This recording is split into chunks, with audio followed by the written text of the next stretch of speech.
বাঙালির প্রাণ, বাঙালির মন, বাঙালির ঘরে যত ভাই বোন, এক হোক, এক হোক, এক হোক, হে ভগবান।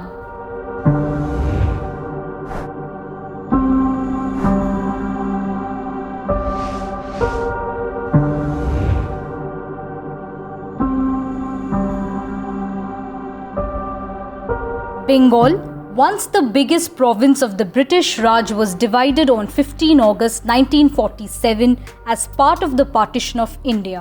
Predominantly Hindu West Bengal remained with India and a mainly Muslim East Bengal joined Pakistan. But did you know that Bengal briefly had the option of staying independent as a third nation? We'll get to that in a bit. But first, let's rewind to when Bengal was first partitioned. Yes, Bengal wasn't first partitioned in 1947, but 40 years before that. The year was 1905. The then Viceroy of India, Lord Curzon, announced the partition of Bengal. His undeclared aim was to divide and rule. In a well-planned move, Bengal was partitioned on religious lines. Muslim-dominated East Bengal was separated from the Hindu-dominated West. Bande Mataram! Bande Mataram! Bande Mataram! The partition triggered a wave of nationalism. Bengalis, Hindus and Muslims from East and West launched a boycott of British-made goods. This Swadeshi movement was led by Master Das Shurjo Sen, Bipin Chandrapal, Aurobindo Ghosh and Surendranath Banerjee in Bengal. It soon spread across India, driven by leaders such as Bal Gangadhar Tilak, Lala Lajpat Rai and Chidambaram Pillai.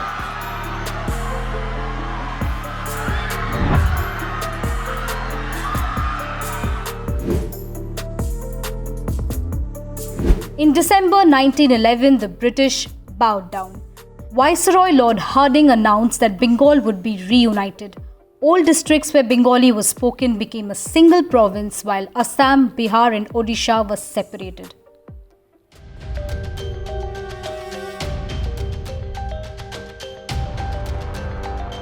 The first partition of Bengal was a failure, but it did sow the seeds of communal hatred.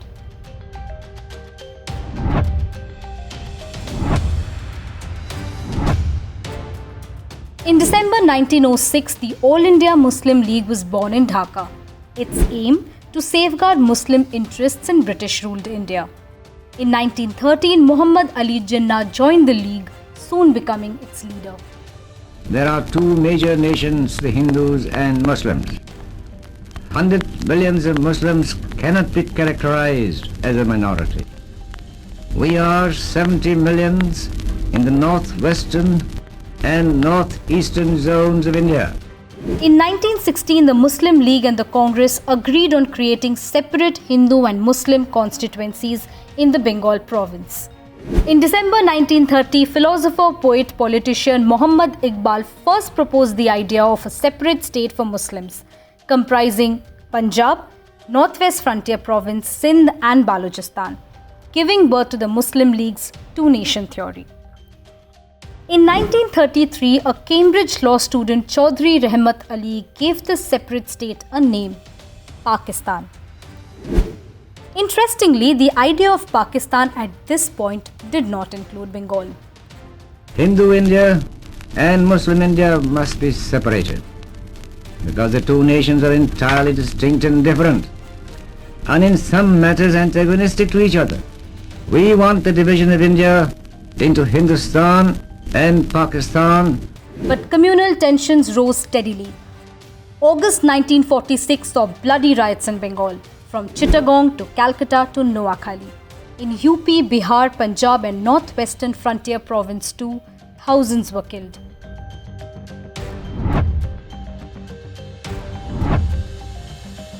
In April 1947, Muslim League leader Hussain Shahid Surawardi floated his idea of an independent Bengal state that would join neither Pakistan nor India and would not be partitioned either.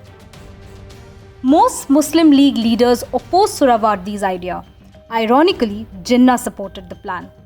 While Bengal Congress leaders Sharat Chandra Bose and Kiran Shankar Roy supported Surawardi, Nehru, Patel and Shyama Prasad Mukherjee rejected the plan. Nothing that we could do seemed to be able to restore sanity in this city. Indeed, I felt that the position was deteriorating rapidly. The hatred that was being engendered was increasing, and I felt that something drastic must be done in order to bring home to the people that Hindus and Muslims must live together and that this was not the way of life. In May 1947, Surawardi and Bose announced their United Bengal Agreement, the last attempt by Bengali Muslims and Hindus to avoid a partition of their homeland. On 20 June 1947, the Bengal Legislative Assembly met with three options before it: join India, join Pakistan, or become an independent nation.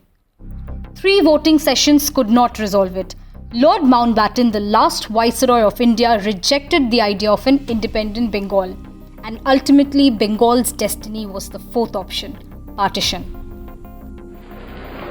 At the stroke of the midnight hour, when the world sleeps, India will awake to life and freedom. On 15 August, at the stroke of midnight, India achieved Purna Swaraj, ending 200 years of British rule in the subcontinent. Bengal province was once again divided on religious lines. A predominantly Hindu West Bengal remained an Indian state, while a Muslim majority East Bengal became a part of Pakistan.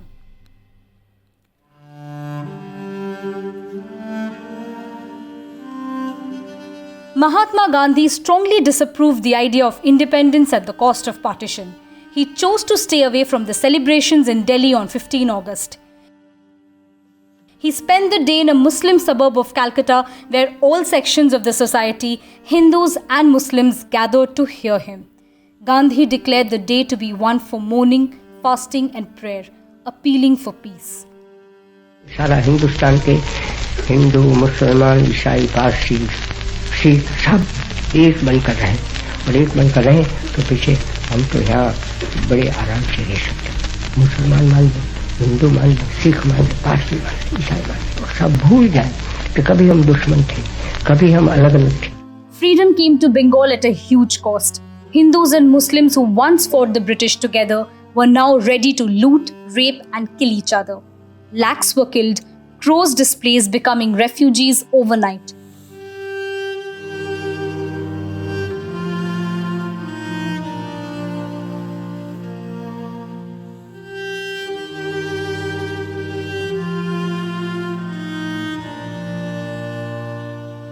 More than 70 years later, the wounds of the partition of Bengal are still fresh.